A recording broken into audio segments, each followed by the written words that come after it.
we have the number 1 pro bantamweight in Ohio going against the number 4 pro bantamweight in Ohio. The number 4 pro bantamweight is Said Yakub. Number 1 is Raw Hodge. Now Said's 4-0, you know, and he's 3 or 4-0 as an amateur, which you know, he's never tasted defeat ever. And Rel's this guy who just is a badass. I mean, he was on like a 5-fight win streak. He lost his pro debut. So he was at 1 loss. Then he went up. He was on a 5-fight win streak. He just lost, can't remember his name, a guy that's like 12 and 4. And who's on a 4-fight win streak of his own. You know, he just lost to him by decision. So he's hungry. He wants to return to those winning ways. I mean, he's number 1 in the state of Ohio for a reason. This dude beats really good guys. And Said, I don't think, has ever met somebody in the cage that is as well-rounded and as versatile as Raw Hodge is. So this is definitely a true test for Said, who is also a former college wrestler. And he's undefeated, like I said, at amateur and pro level. But this is definitely his biggest test to date in the MMA world. And that's really awesome to see, like, at the new league fights, you know, in the cage right there at our show. It's really awesome to see. Because this is another fight that is, you know, one of those fights, what's going to happen? You know, who knows? Like, Said's never really been tested. His toughest fight was against John Durham, who's a hell of a fighter, whose only 2 losses are to Said and Jordan Espinoza. And he went out there and finished John in the first round, you know. Yeah. So, I mean, he's a tough kid. You can kind of see that. And it was in jiu-jitsu. You know, John's a jiu-jitsu guy. Yeah. And Said is not ranked at all in any form, you know, shape or form in jiu-jitsu. He's not ranked. But, you know, he can tap out these high-level Brazilian jiu-jitsu artists. So like I said, I don't think Rel is at a point where he wants to slow down. I think that last loss was a really tough loss for him. And, I mean, it's just an honor to have this kind of fighter on your card. Like, I'm really excited to just sit down cage side and just freaking see this fight through. Yeah, he comes out of a great camp too. So. Yeah, Evolve MMA. Where's that at? Cleveland? Cleveland, yeah. So, I mean, there's Strong Style, and then there's Evolve. Those are definitely the biggest MMA camps that way that I know of. Yeah, you know, I mean, if you're in the MMA community, you've heard of those gyms. And John Cook does a really good job, or has done a really good job at Evolve. I know Rel's made a manager transition, but he's still, you know, working with John. And dude, that brings me to Brian Hauser, who is a 125-pound, he bumped up to 135 to fight one of the Worthy brothers, right? Shaka. He was Shaka. Shaka was that fight, Thomas a pro, I believe. But yeah, he fought Shaka. He came up to 135 and he lost the decision. Was that right? He lost the decision? Yep. And I heard that was a hell of a fight. It was a tough fight. Went all the rounds. Hauser was pretty upset, but Shaka did a good job of kind of neutralizing him. But Shaka's also up to that high caliber fighter. And then after that loss, Hauser went and won the Alliance IT Fight Series title with a brutal knockout in the 2nd round. Yeah, I saw the highlights of that.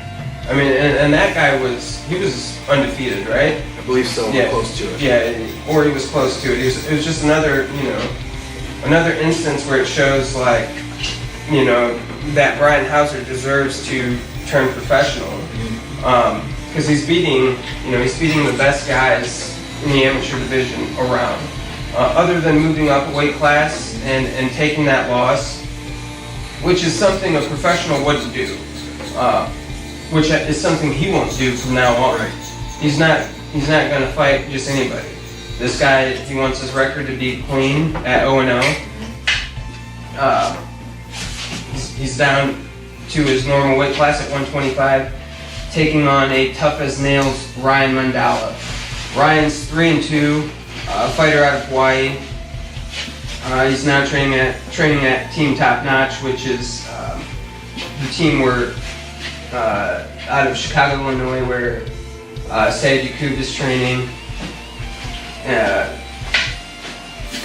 Ricardo Lamas is a big pro from that gym. He fights current UFC fighter.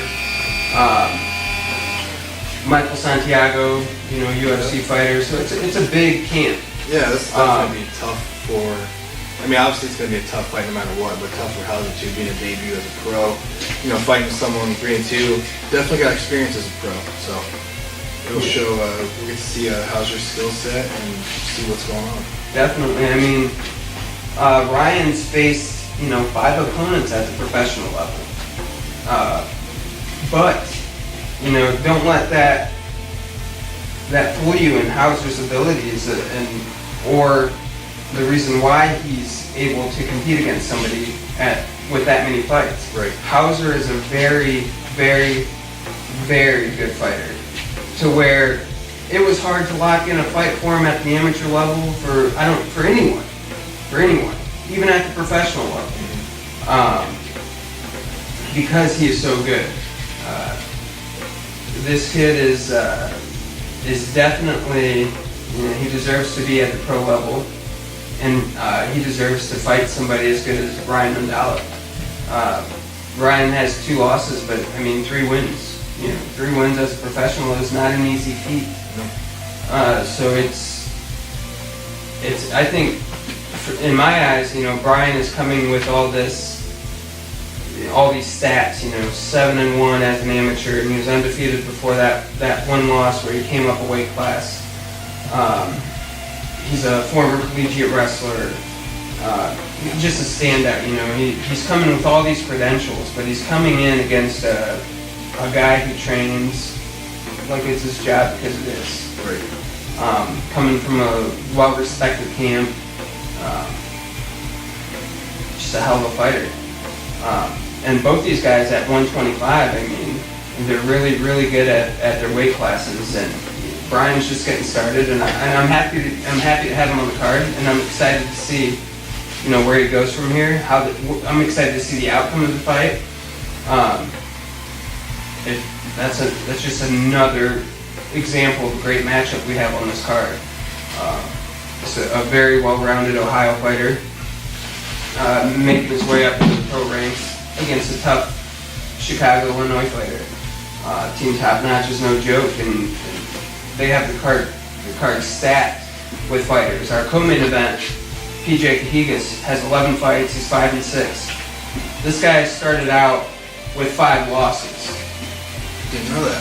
2011 to 2012, he decided, I'm going to fight professionally, after competing. He took 5 straight losses. He's now with Team Top Notch. Was on a 5-fight win streak up until he's on a 4-fight win streak. He lost to Rocky Edwards, who's a hell of a fighter in his own right, out of Indiana. Lost to Rocky Edwards, and then came back with another win. So he snapped off 4 wins, took a loss, then took another win. So he's at 5-6, and he's taking on Travis Hussey, who's local. Yeah, he's local. He's from Defiance, and he's no stranger to losses as well. He started out 0-2. He's on a 3-fight win streak now. Now he's on a 3-fight win streak. And it's not easy, and that goes to show the heart of each of these fighters, and that's the reason they are a co-main event. These guys have faced defeat and they've never given up, and for not giving up, just look at their record. It's a different record. Now Hussey's 3-2, he has a winning record, and PJ Cajigas is 1 fight away from having an even record after losing 5 straight.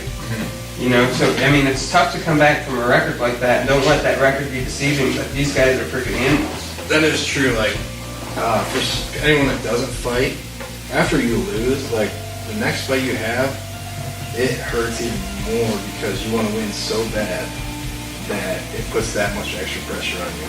So for anyone who doesn't understand that, gives you a little bit more, you can respect the fighters a little bit more, and see what they're going through. Because it's all psychological warfare going on in your head. Yeah, definitely. I mean, there's just tremendous respect in this sport for everyone that competes in this sport. But like I said, at this level, at the professional level, to sit there and face your next fight, you know, after dropping 5 straight, like, what am I going to do from here? And obviously, he's done the right thing. Freaking on a 4-fight win streak. To win 4 fights as a professional in a row is tough to do. To do it after dropping 5 fights is even harder. Now, these guys, they've never faced anybody super tough. You know, in the right set, you know, these 4 fights that he's on, they haven't come to somebody who's 4-0, 5-0, right. 5-1.